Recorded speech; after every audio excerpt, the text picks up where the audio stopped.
So this is part 3 of our theories series, and I know it's been quite a long series, but if you don't learn anything else, and hopefully you will learn a lot more, this is a very important part of the course because it is something that you will see and use not only in the course, but also you will see and use when you take your test, your certification test, and those kind of things. You'll have to pardon me just a minute. I'm trying to share my screen, and I'm not very good at it most of the time.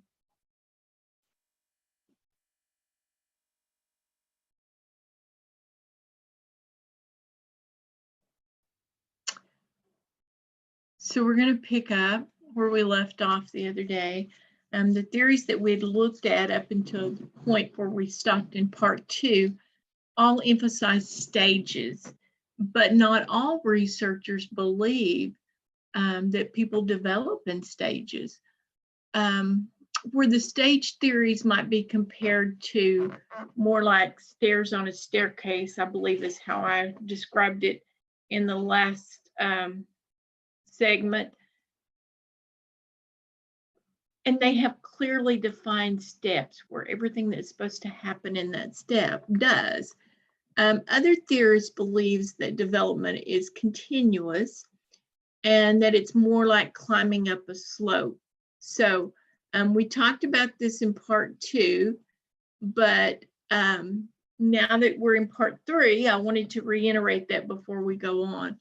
So the next theories that we're going to look at believe more in that continuous, incremental, more like a slope kind of development.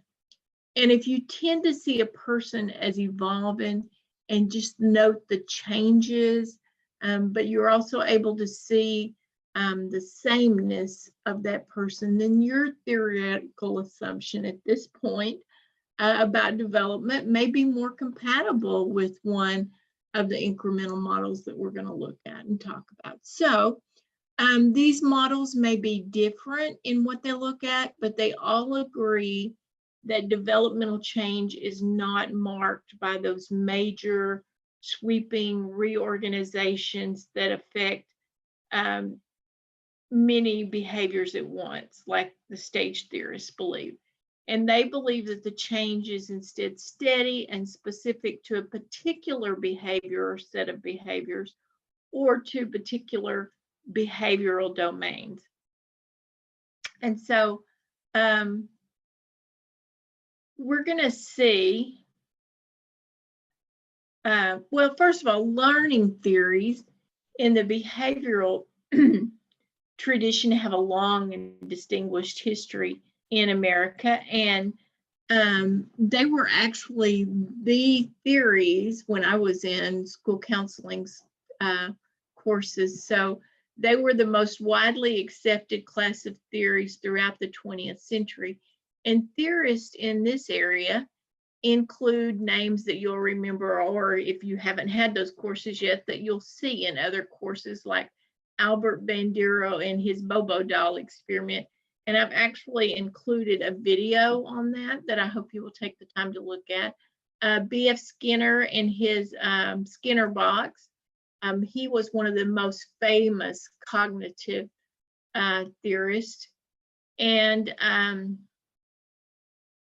in these theories, knowledge and skills are thought to develop as part of a result of each individual's interactions or experiences with the environment. And so that interaction gradually leaves an imprint on their behavior and also on their mind. And so they subscribed more to the John Locke theory of babies being born as a blank slate and everything that they learn being imprinted on them. So they strongly were slanted towards the nature and towards the nurture side of the nature and nurture debate. They believed that environment was key And these behaviorals believe that behavioral changes happens due to specific environmental events like operant conditioning and also the ones that occur in classical conditioning. So I want you to remember this again. Behavioralists believed that behavioral change happens due to specific environmental events like operant conditioning and also the ones that occur in classical conditioning.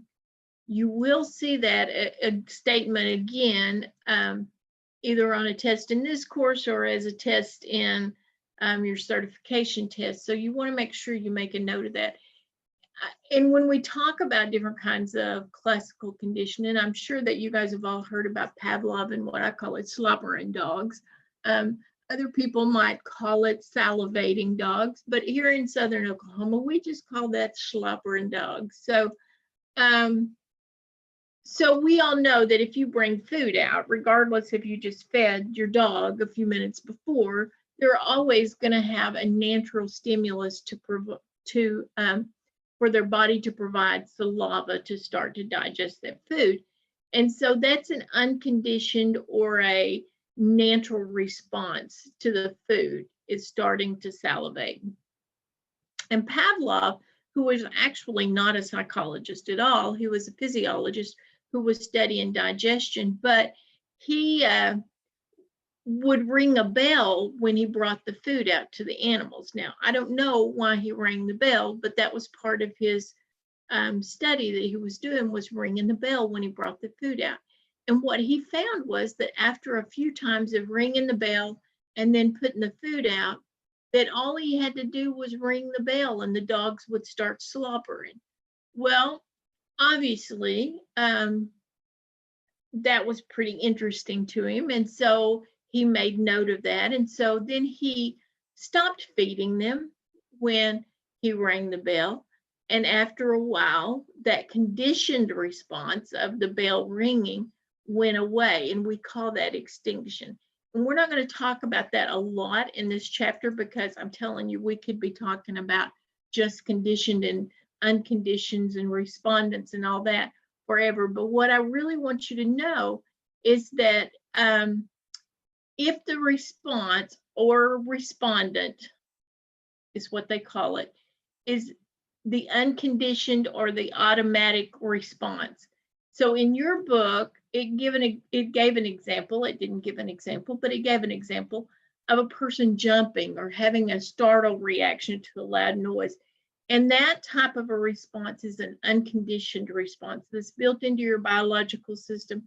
We see the startle response in newborns, but these can be paired with some kind of a neutral stimulus through conditioning. And we do see that. We see that in schools all the time, where that startle response can be paired with a particular person entering the classroom, or with a particular class, or all kinds of things. So, but these can be paired with neutral stimulus or unconditioned stimulus. And your book talks about that on 14 and 15 if you're interested in that. And we also have videos that compares operant conditioning and classical conditioning.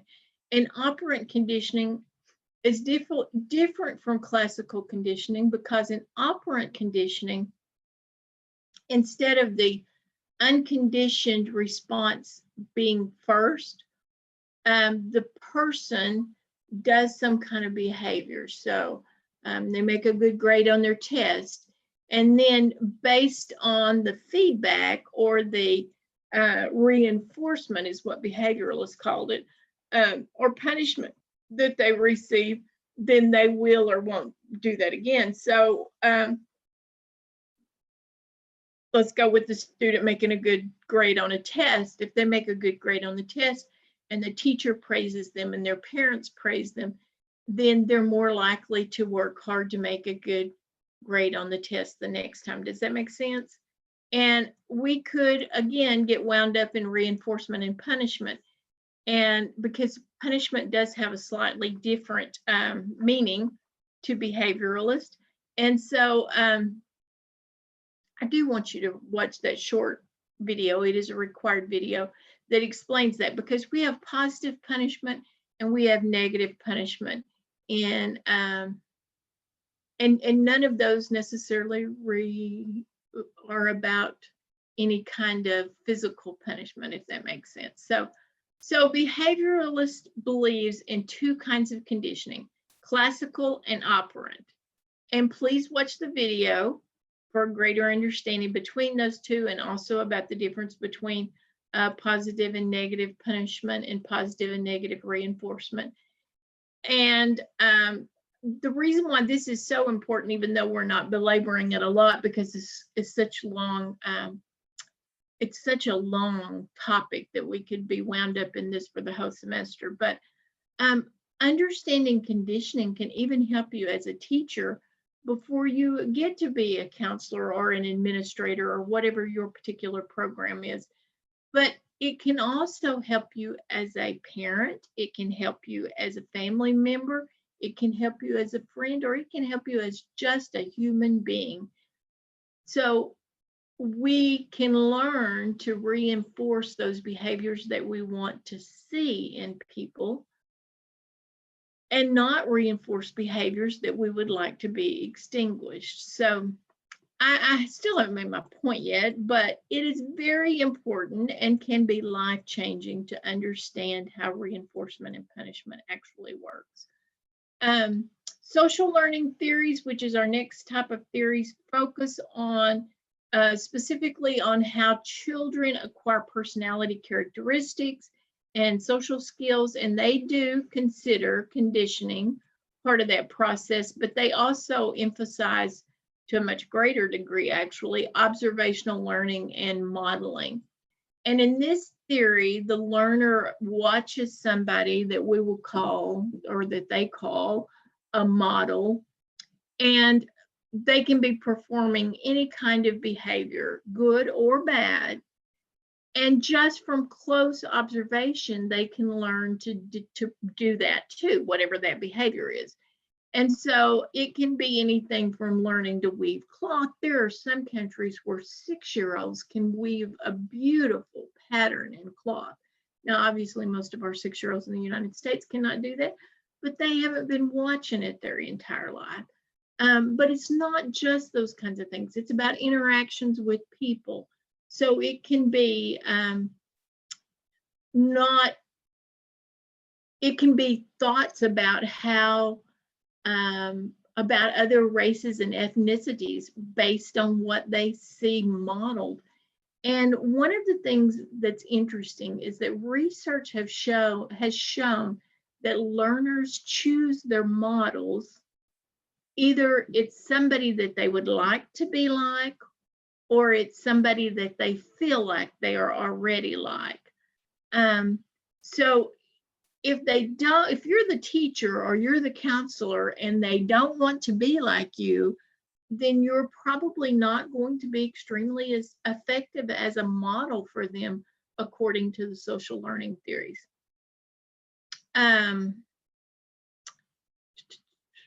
They also may choose their model based on whether or not the model is considered nurturing. So whatever they think that model's reaction will be, as well as if the observer or the learner, whatever you want to call them, believes that he or she can perform the task well. So to sum it up, the purpose of a model, and this is important, so make sure it goes in your notes, in social learning theories, the purpose of a model is, number one, to serve as cues for what is appropriate. Number two, to strengthen or weaken the observer's existing restraints about a particular behavior or performing a behavior. And three, to demonstrate new patterns of behavior. So I can't say that enough. Let me go through it just one more time. In social learning theories, the purpose of a model, and those models are usually adults They can be caregivers, they can be teachers, they can be whomever, and sometimes they're peers, older children, or even they can be the same age, but that's less likely. But the purpose of that model is to serve as cues. So what should we do? And two, to strengthen or weaken the observer's existing restraints about performing a particular behavior. And three, to demonstrate new behaviors, new patterns of behavior. So those are the three things, the three purposes of a model. So some of the current behaviors, some of the current theories, I guess they are current behaviors too. Current theories like Bandura's are still considered very popular, very important. You will encounter them again in several classes. I know you'll encounter them in careers. You may also encounter them again in group counseling classes. So these theories are not just about this particular course, but many of them are for the entire program. Does that make sense? And for life. If it was up to me, I think that every adult should have a human development class. So I've included in this week's folder a very highly recommended Bobo Beatdown video. So I'm not requiring that you watch that, but I do highly recommend that you watch it. I think that it's fairly short, and I think you'll find it very interesting and help you understand Bandura's social learning theory. It brings everything that we've talked about on this slide together in a wonderful, easily understandable way. And the last bullets on the slide, information processing theories, those are fairly straightforward. They cannot all be strictly described as incremental theories. Some of them more closely would resemble a stage theory.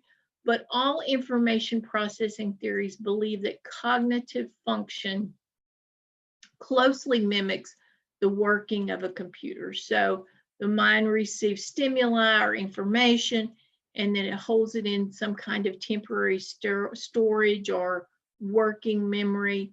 And when we learn about young children, we'll learn about how long they can usually keep those things in that temporary storage. And it depends on whether they hear it, whether they see it, how they input that stimuli.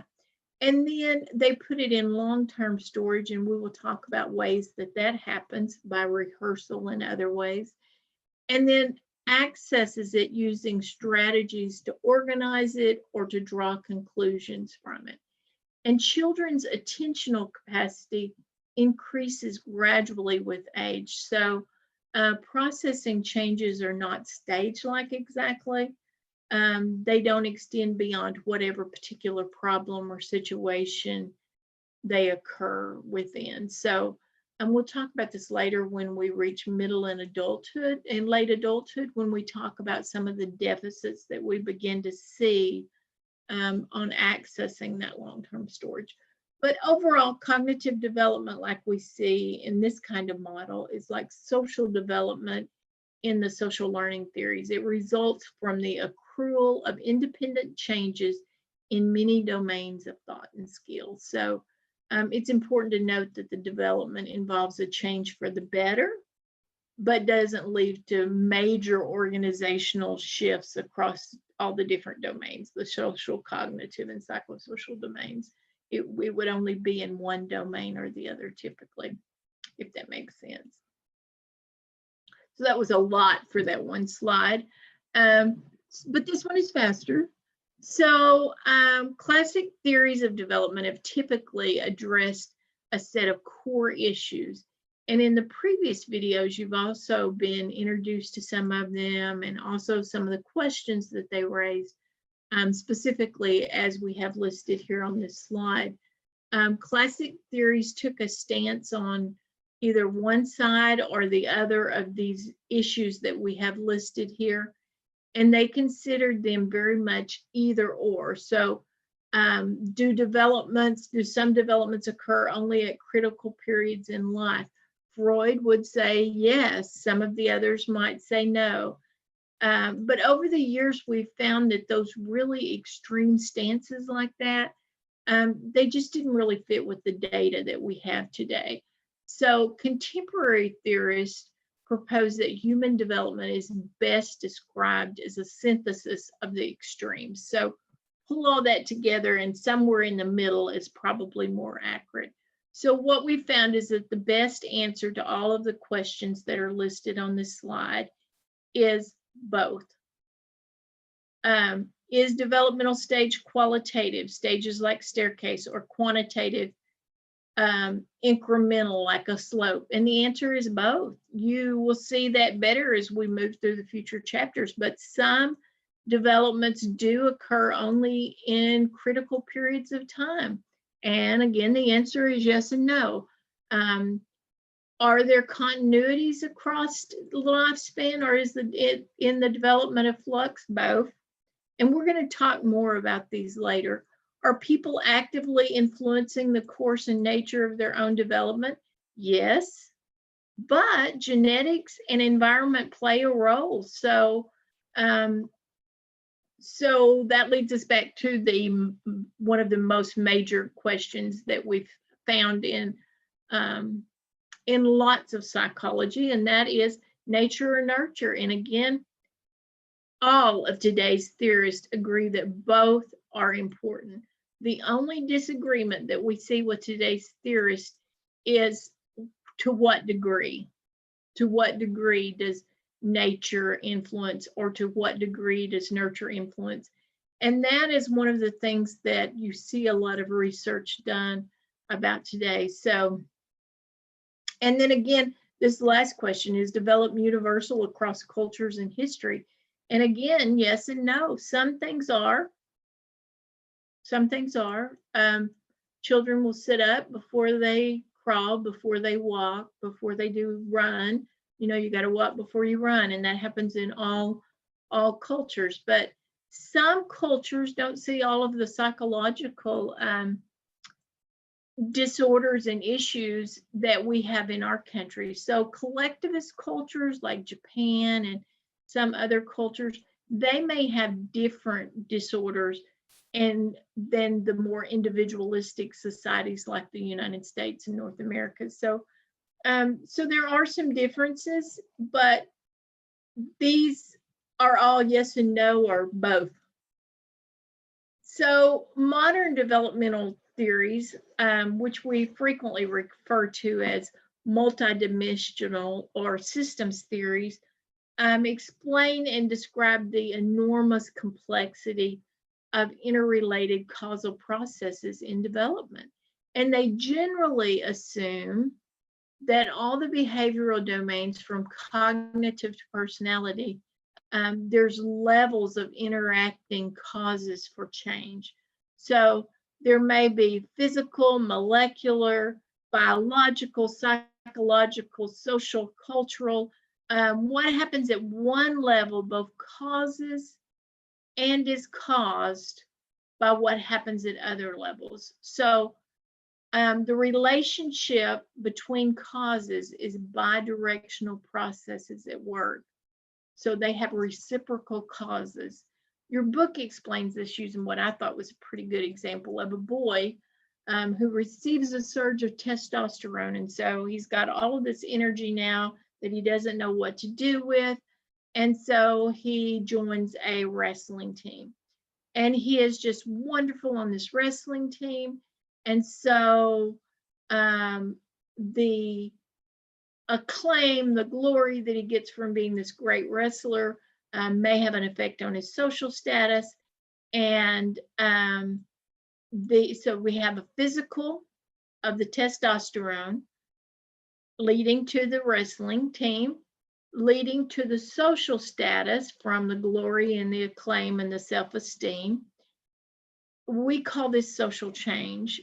And then strangely, we now know that this rise in social change can actually reciprocally, say that really fast 3 times, influence his biological functioning. So specifically, it can lead to additional which we don't always like, but it can lead to additional, I have a teenage boy, so it can lead to additional biological changes of more releases of testosterone. Does that make sense? So they're bidirectional and they can affect each other. I thought that was a really good example. These theories, they acknowledge and incorporate many different kinds of change, both qualitative and quantitative changes, and both the great stage-like changes and also the small changes, like strategy changes within a particular problem-solving domain that we see as children grow older. And we also see that continuous incremental variations that can even be reversible, like, you know, everything that children learn in school. We always hear teachers say, well, they knew that when they left last year. I don't know what happened over the summer. So we know that even though we see learning, we can also see forgetting of new information. There's really a good research study, and I should have looked it up, that talks about what percentage of information we will actually retain after 1 hour, after 12 hours, after 1 day, and after a week.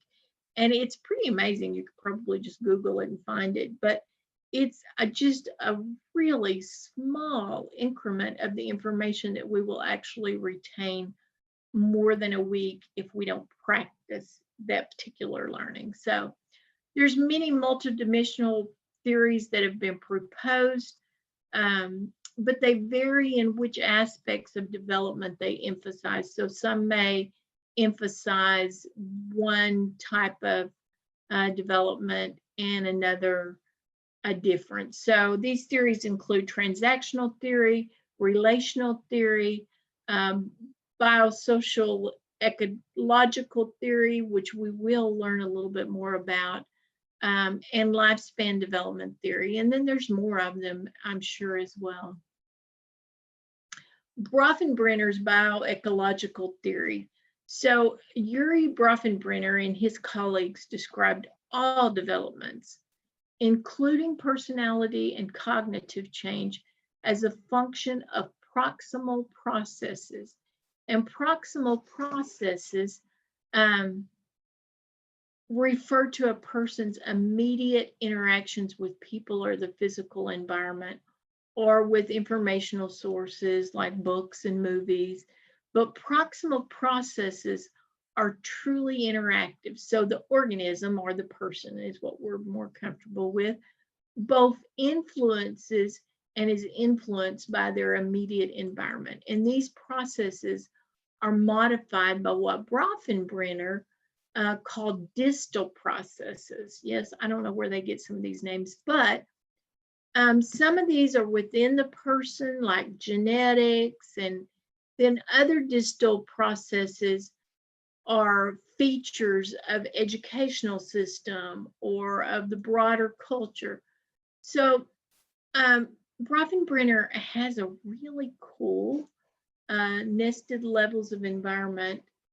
The immediate environment, like family and school and neighbors, would of course have a bigger impact on some areas of a child's life. And they go all the way to the macro system, which is more our government and culture. And so there's a short video that I've uploaded on that, and it is a required video. And I think they do a really fast way of describing Bronfenbrenner's bioecological theory. So there's also a model on page 18 that I think does a really fabulous job of outlining Bronfenbrenner's theory in a more visual depiction. So, I mean, I could stay here and talk about it, but it would take me longer without you being able to see the visual. So we're going to move on to the lifespan developmental theory. And it believes that developmental processes continue throughout the life, which was not always true in some of the other theories.